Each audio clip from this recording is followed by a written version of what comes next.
Lauren Yous, your Scarlet, Blue, and You host and the HLGU Alumni Director.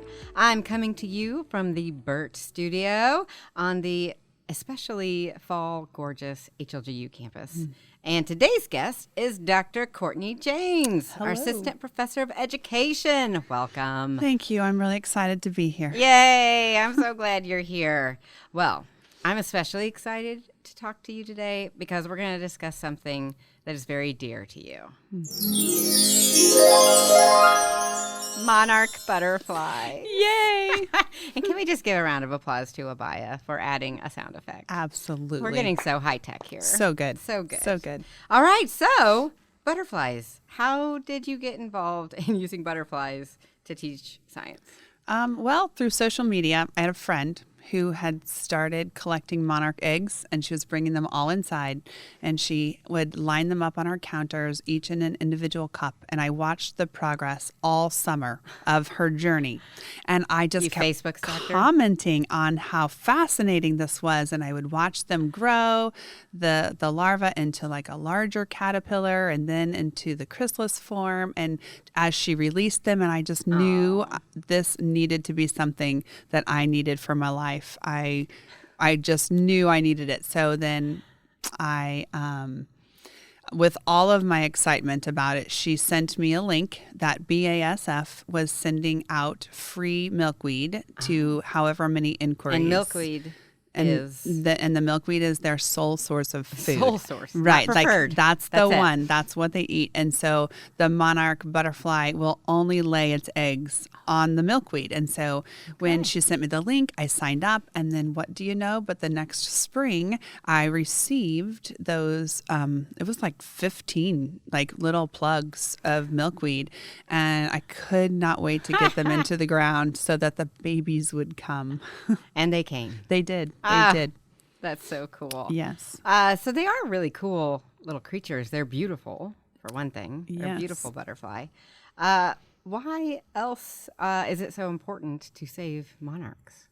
Well, the monarch is endangered. According to the Center for Biological Diversity, monarchs have declined 85% over the last 2 decades. So, a lot. Of course, there's pesticides. We mowed next to highways for like Maybe they got rid of the milkweed. lots of years, we stopped doing that. So we're reclaiming the land. They have special things set aside for the butterflies. And so now when you drive, you see like people say, why don't they mow anymore? This is one of those reasons. Even the native, right? The native grasses even provide like a habitat for them to stay away from any kind of like rain or whatever. It just protects them. So, but they're also threatened by like pesticides and things. So like when farmers are spraying their fields, like in the past, like, but what they now know is that when you're planting the milkweed or when you have these pollinators around your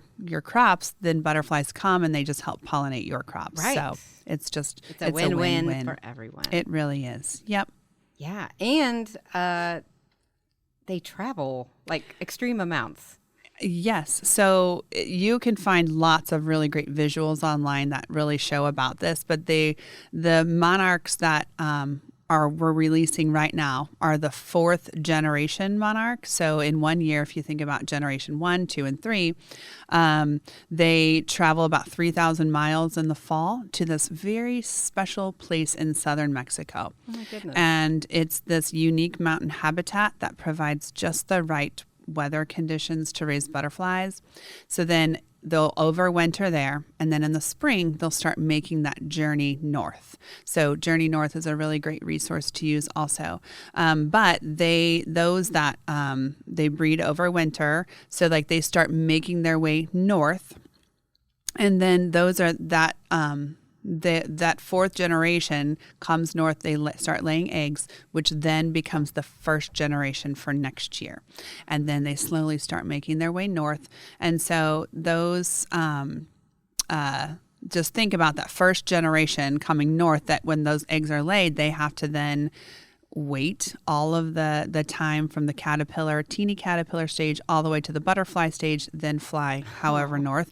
lay eggs and do the same process. So by the time they get as far north as Canada, it's like now. And then they start flying back. And then they got to Mexico. Do it all again. They do it all again. It's very fascinating. Yeah. Yes, really. Good word. And it just shows how cool our creator is to make something as fragile as a butterfly to travel 3,000 miles and have one very special habitat for its winter. But if you think also like first generation, second, third generation are all born with their reproductive organs. So they're all able to have, babies. But that fourth generation, the ones that we're releasing now, aren't. They are not ready. And that's nothing that man does. God has created this creature so cool. to overwinter in Mexico. And then at the end of winter, then those things happen. So it's unbelievable that the same species changes from the first, second, third generation, and the fourth cannot have babies like immediately. a complicated little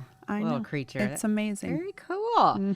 So now our students have become monarch mamas and daddies. Yeah. So how did that happen? It was a really great learning experience for me. It almost became my one distractor that when I was raising them, I was also writing my dissertation and I needed something in my life that I could take a break and get up and go and enjoy. And so as I did this, I was realizing what a great learning experience it was for me and for my kids at home. And so I didn't know anything at all. I just knew I had these eggs and I knew I had to feed these babies and I didn't know. So I just started reading all that I could and I was like, my students need to do this.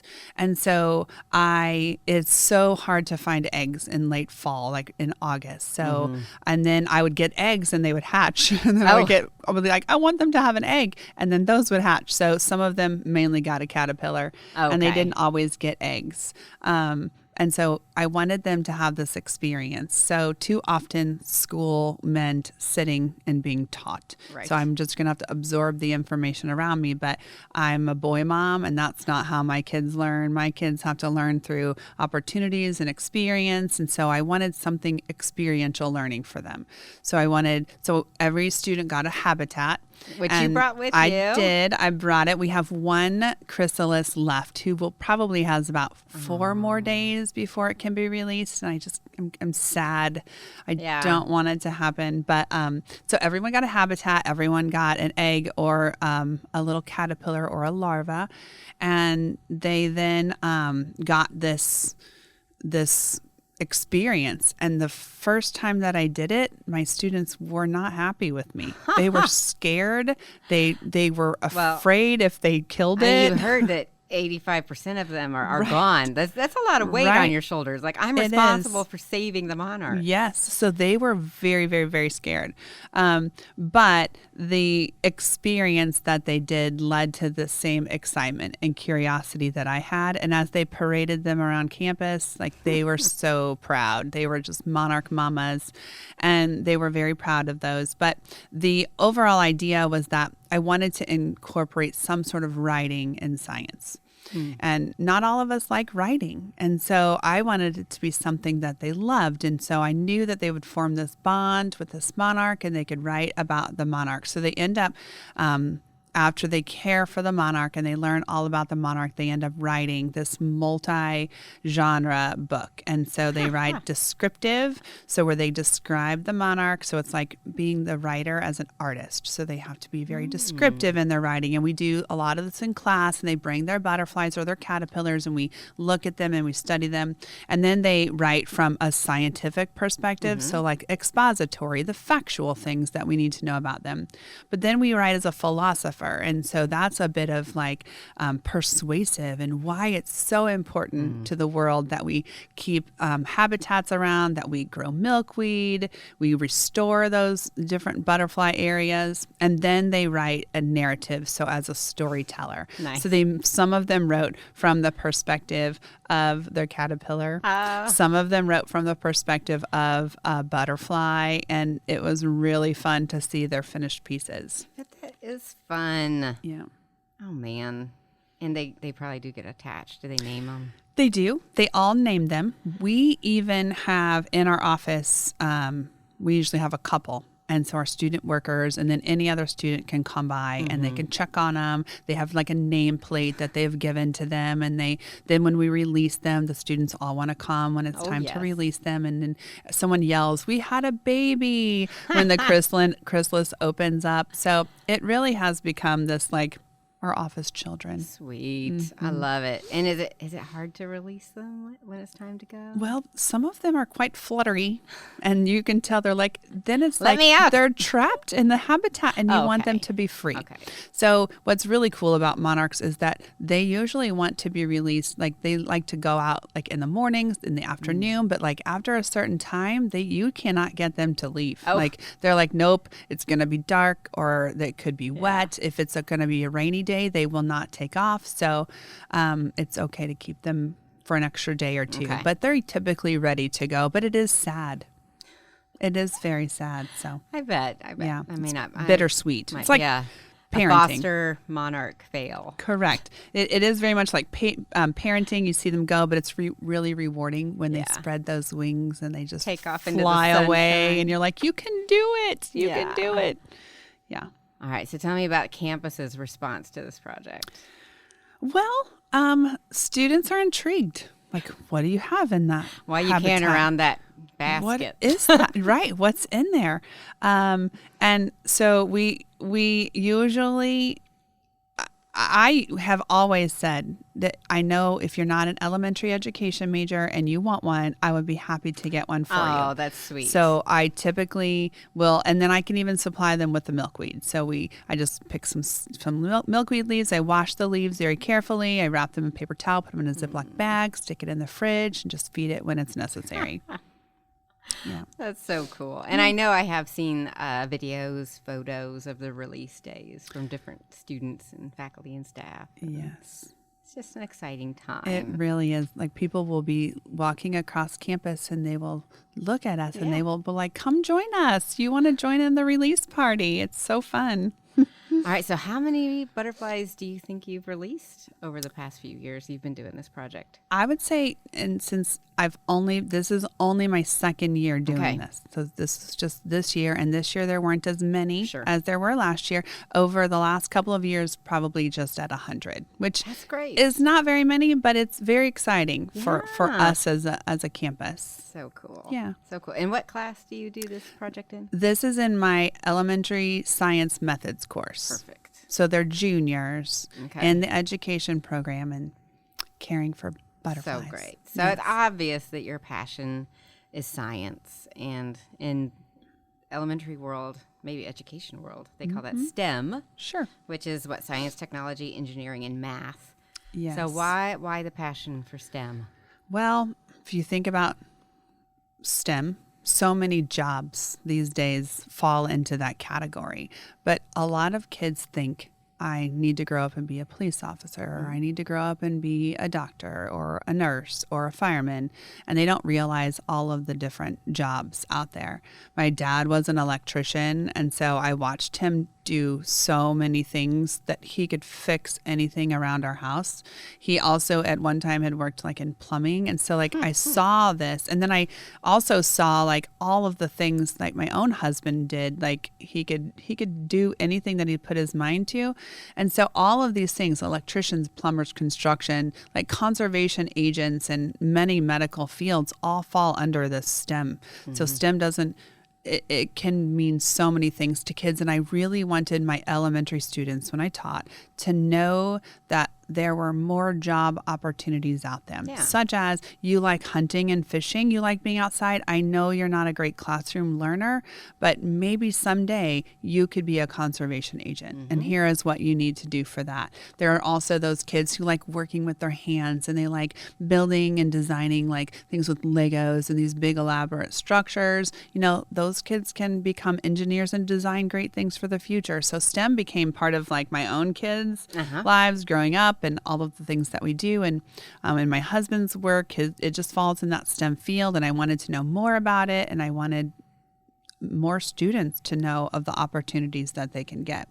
But also, like when it comes to science, I don't want people to think I'm not a scientist. I'm I can't do science, but and I brought this book with me that I used in my class. So my students have to read a chapter out of this book, and it's called Citizen Science: How Ordinary People Are Changing the Face of Discovery. And we are ordinary, or I am an ordinary. You are a doctor. Me too. No, I'm just an ordinary person, and I am not in any way like a scientist. And so it just talks about how over time, over years, all of these people who put data into different data entry points became citizen scientists. And so you out there, the listeners, you, Lauren, can become a citizen scientist.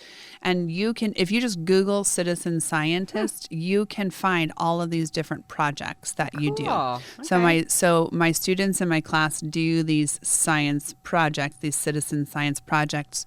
One of them that I have used before has been eBird, and eBird is an app. So if you are a bird watcher, it's definitely one that you can use, and you can mark the different kinds of birds that you see and what time of year, and it helps track migration. Nice. And so that's just ordinary people who like bird watching and sitting at their bird feeders, and you can track those. Another really great one is the monarch larva monitoring project. You can Google that. It's also really good. But on the Journey North website, there are multiple things that I use in the spring. And I'm a citizen scientist, so anytime in the spring when the leaves or the trees first budding, like wherever you are, you can click on the map where you live, and then you put in the date, and then you put in that you saw the first bud form on the tree. Nice. And then you can click play on the map, and you can see spring happen from south and have it move all the way north, where all of the people started seeing the budding. And the same thing for hummingbirds. So you can also put in when you see your first hummingbird. You can log when you see your first milkweed pop up. You can log when you see your first monarch egg. You can mark when you see your first larva. So there's even robins, like tracking when robins come. Because they're kind of early. They are early. So there's, and like when you see them in the yard, so like when you see them eating the worms, there's so many things that you can do as a citizen scientist. No idea. I know, it's so much fun. That is fun. There's so many great apps that you can use. Be a part of something bigger. Exactly. So it's not just for school kids, but it's for ordinary people. So good to know. Yes, absolutely. And I'm so glad you're part of our education division. Yeah.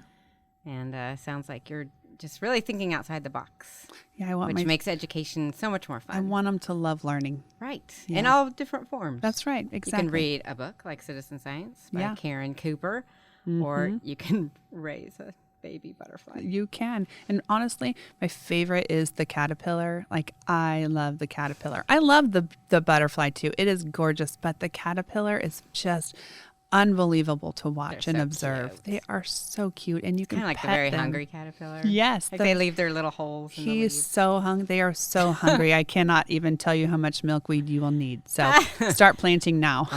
Okay. Very good. Well, thank you so much for coming on and bringing your habitat and your book and all your knowledge. Glad to appreciate it. Thank you. And it's been a pleasure. Thank you for having me. All right, friends. Well, thank you for listening to the Scarlet, Blue, and You podcast. Remember, keep a song in your heart, preferably the HLGU alma mater, and Hannibal LaGrange in your mind.